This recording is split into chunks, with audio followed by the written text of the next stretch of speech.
আছে না? ভোট দেওয়ার সময় কোনো গুরুত্ব নাই, মাঠে কাজ করতে গেছে, আছে না এমন লোক? আছে না? এজন্য বলতেছে ওয়ালা তাকতুমুহা, তোমরা সাক্ষ্য গোপন করিও না, ভোট দেওয়া থেকে বিরত থাকিও না। ওমাই ইয়াকতুমুহা, যে ব্যক্তি সাক্ষ্য দেওয়া থেকে বিরত থাকবে, ফাইন্নাহু ইসমুন কলবু, ওই ব্যক্তি যেন পাপ কাজের সাথে জড়িত থাকলো। জোরে জোরে কন্না উযুবিল্লাহ।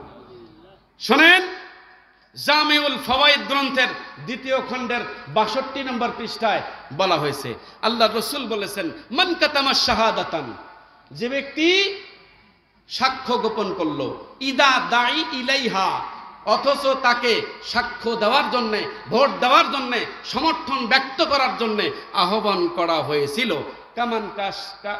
কামান শাহিদা বিজুর, যে ব্যক্তি তার সাক্ষ্য গোপন করলো, যে ব্যক্তি ভোট দিল না, তার ভোট না দেওয়ার কারণে একটা বখাটে খারাপ লোক নির্বাচিত হলো, এই ফলে ওই ব্যক্তি যেন মিথ্যার পক্ষে সাক্ষ্য প্রদান করলো। অতএব ভোট দিতে হবে। রাজি আছেন তো সবাই? রাজি আছেন আমার ভাইরা? শোনেন, আর ২-৩ মিনিট কথা বলেই আমার মূল আলোচনায় চলে যাব। আসেন, এবার আল্লাহর রাসূল বলতেছে, অনেক মানুষ আছে, ভালো এবং যোগ্য লোককে আপনাকে ভোট দিয়ে নির্বাচিত করতে হবে। মুসনাদে আহমদ শরীফের ১৫,৯৮৫ নম্বর হাদিস, মুসনাদে আহমদ শরীফের ১৫,৯৮৫ নম্বর হাদিস।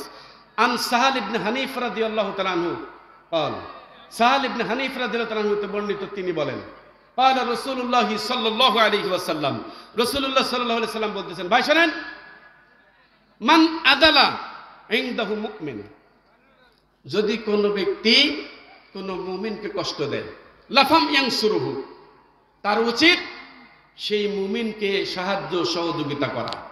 ওহুয়া ইয়াকদিরু আলা ইয়ানসুরুহু, সে ইচ্ছে করলেই তাকে সহযোগিতা করতে পারত, কিন্তু ওই মুমিন ব্যক্তিকে সাহায্য সহযোগিতা করলো না, তাকে বেইজ্জত করলো।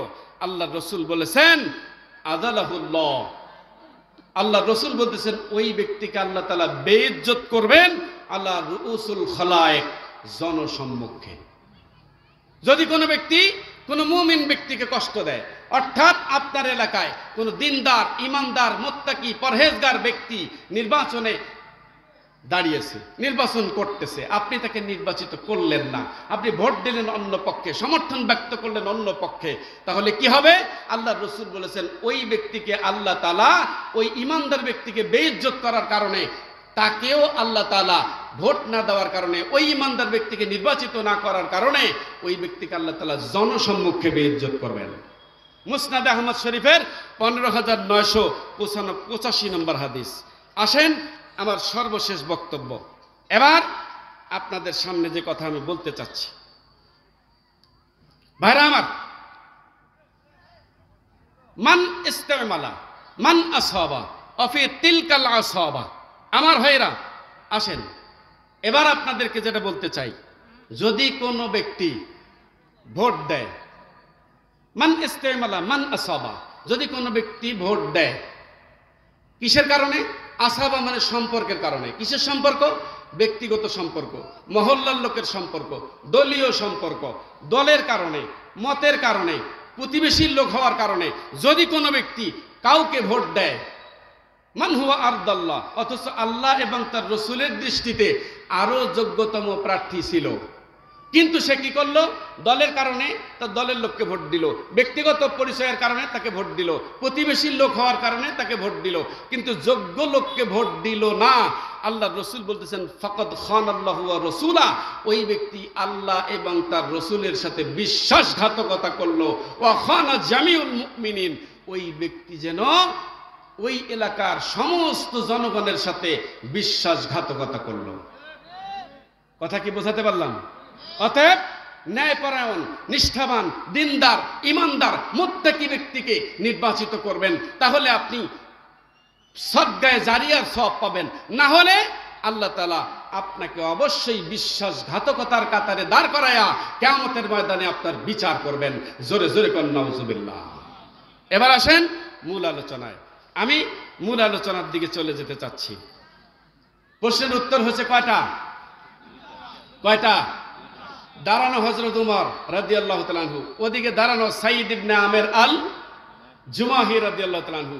উত্তর দিচ্ছেন দ্বিতীয় নাম্বার, বলেছেন কি আমার জামা একটা। রাজি আছেন তো? বুঝতে পারছেন তো? বুঝতে পারছেন তো? আর কয়টা উত্তর বাকি আছে? দুইটা উত্তর দিলেন। এবার আমার ভাইয়েরা শুনুন, খেয়াল করেন। ওমর রাদিয়াল্লাহু তাআলা আনহু বললেন, সাঈদ শোনো, তৃতীয় প্রশ্নের উত্তর দাও। সাঈদ ইবনে আমের আল জুমাহি রাদিয়াল্লাহু তাআলা আনহু এবার বললেন, আমিরুল মুমিনিন, তৃতীয় প্রশ্নের উত্তর আমি দিচ্ছি। তৃতীয় প্রশ্ন হচ্ছে, এশার নামাজের পর সাঈদ ইবনে আমের আল জুমাহি এশার নামাজের পর ওনাকে হাজার হাজার বার ডাকলেও উনি শোনেন না, অনেকক্ষণ ডাকলে উনি শোনেন না, বাড়িতে করাঘাত করলে উনি শোনেন না। কারণটা কি? সাঈদ ইবনে আমের আল জুমাহি রাদিয়াল্লাহু তাআলা আনহু বললেন, আমিরুল মুমিনিন, ও আমার মন্ত্রী পরিষদের সদস্যরা, ও আমিরুল মুমিনিন, ও আমার সাধারণ জনতারা, আপনাদেরকে বলতেছি শোনেন, এই বিষয়টা আমার একান্ত ব্যক্তিগত ব্যাপার, এটা আমি বলতে চাচ্ছিলাম না। তারপরেও জনগণ যখন প্রশ্ন করেছে, উত্তর আমাকে দিতে হবে। খেয়াল করুন, 3 নম্বর প্রশ্নের উত্তর দিচ্ছেন। 3 নম্বর প্রশ্ন, এশার নামাজের পর ওনাকে ডাকলে পাওয়া যায় না। ওমর রাদিয়াল্লাহু তাআলা আনহু বললেন, তোমার উত্তর দাও। সাঈদ ইবনে আমের আল জুমাহি রাদিয়াল্লাহু তাআলা আনহু উত্তর দিচ্ছেন, বললেন, আমিরুল মুমিনিন, ফজরের নামাজের পর থেকে শুরু করে নিয়া একেবারে ঈশার নামাজ পর্যন্ত, ফজরের নামাজের পর থেকে শুরু করে নিয়া এশার নামাজ পর্যন্ত আমি রাষ্ট্রীয় কাজে ব্যস্ত থাকি, সারাদিন মানুষের প্রয়োজন পূরণ করি। এই মানুষ এই অভিযোগ নিয়ে আসতেছে, আরেকজনে আরেকটা অভিযোগ নিয়ে আসতেছে, আরেকজনে আরেকটা অভিযোগ নিয়ে আসতেছে। এই অভিযোগগুলো শুনতে শুনতে এশার নামাজ পর্যন্ত সময় আমাকে ব্যয় করতে হয়। যখন এশার নামাজের সময় হয়ে যায়, যখন এশার নামাজের সময় হয়ে যায়, এশার নামাজ পড়ি, তারপরে আমি বাড়িতে চলে আসি। আমিরুল মুমিনিন, এখন আমার বক্তব্য হলো, সারাদিন মানুষের কাজে সময়টা ব্যয় করে দিলাম, আমার তো ব্যক্তিগত মান উন্নয়ন করতে হবে, ইবাদতের দিক থেকে আল্লাহ তাআলার নৈকট্য লাভ করতে হবে। ও আমিরুল মুমিনিন, এজন্যে আমার মান উন্নয়নের জন্যে, আমার আত্ম উন্নয়নের জন্যে, ইবাদত বন্দেগীর জন্যে আমি রাতটাকে 3টা ভাগ করি।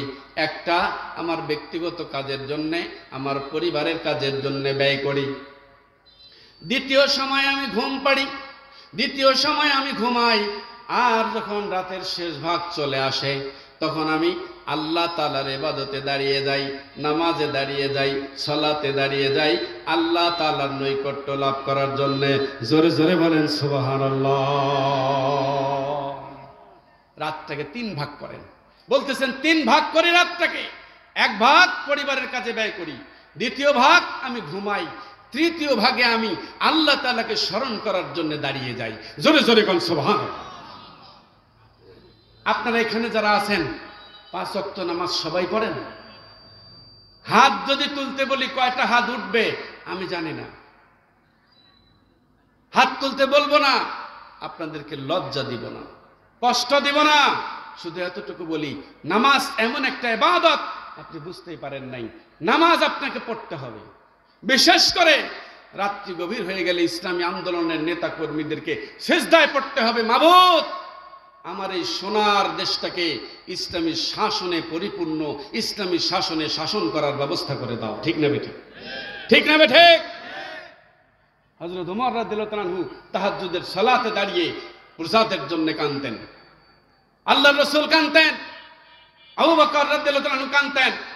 আমাদেরকে এই দেশটাকে ইসলামী শাসনে শাসিত করার জন্য, ইসলামী শাসন ব্যবস্থায় পরিবেষ্টিত করার জন্য, কোরআন দিয়া, হাদিস দিয়া, ইজমা দিয়া, কিয়াস দিয়া শাসন করার জন্য রাতের অন্ধকারে আল্লাহর ইবাদতে আপনাকে আমাকে